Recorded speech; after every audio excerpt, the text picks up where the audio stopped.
আমরা সর্বদাই বলি আমরা মাঠের লোক, আমরা মাঠের কৃষাণ, আমাদের ভয়ের কিছু নাই।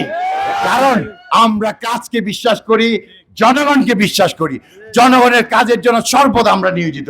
সুতরাং আমাদের ভয়ের আশঙ্কার কিছু নেই। আরেকটি বিষয়, যেখানে নৈতিকতার কথা বলা হয়েছে, আমি উন্মুক্ত গণমাধ্যমকে মাধ্যমের সামনে বলছি, যদি কোথাও কোনো নৈতিক স্খলন, নৈতিক কোনো বিষয় থাকে, আমি যদি সেখানে দোষী হয়ে থাকি, আমি রাজনীতি থেকে স্বইচ্ছায় ঘোষণা করে পদত্যাগ করব। সুতরাং আমরা নৈতিক স্খলনের জায়গায় আমরা অনেক শক্ত। আমরা জনগণের স্বার্থে কাজ করি, নিজেদেরকে তারেক জিয়া ঘোষিত হযরত মুহাম্মদ সাল্লাল্লাহু আলাইহি ওয়াসাল্লামের ন্যায়পরায়ণতাকে এবং সুন্নাহভিত্তিক জীবনকে আমরা সর্বোচ্চ প্রাধান্য দিয়ে আমরা আছি। সুতরাং আমাদের কেউ মিথ্যা আরোপ করে, মিথ্যা ষড়যন্ত্র করে আমাদের ক্ষতি করার সুযোগ নেই। আমরা অনেক শক্তিশালী, মানসিক, শারীরিক, আধ্যাত্মিক, ধর্মীয়ভাবে।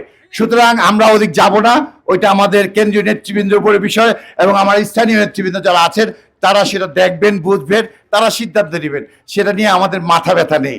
আমরা আমাদের কাজ করছি, চালিয়ে যাব। যুবদল মহানগর 27টা ওয়ার্ড, 7টা ইউনিয়ন এবং থানাগুলি নিয়ে আমরা যেমন ছিলাম, আমাদের কাজের গতি আগামী থেকে আরো বৃদ্ধি হবে। এবং আমরা দেখিয়ে দেব যুবদল মহানগর, আমরা কমিটি নিয়ে আমরা কখনো কথা বলিনি। তারা দায়িত্ব পেয়েছেন, তারা কাজ করুক। আমরা আমাদের মতো কাজ করছি, তারা তাদের মতো কাজ করুক। এবং তাদের কাজ নিয়ে আমাদের ন্যূনতম ভয়, ভীতি বা টেনশন নাই। আমাদের নিয়ে হয়তো তারা টেনশন ফিল করে, যেটা আমাদের আমলে নেওয়ার সুযোগ দেয়।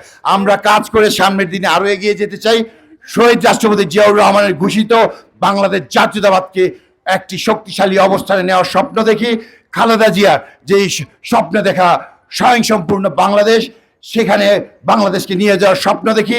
তারেক জিয়া যে আত্মনির্ভরশীল বাংলাদেশ, আত্মনির্ভরশীল অর্থনীতি, ভারসাম্যপূর্ণ একটি সামাজিক ব্যবস্থা, প্রতিটি নাগরিকের সুষম অধিকারের যে কথা বলা হচ্ছে, সেটা স্বপ্ন দেখি।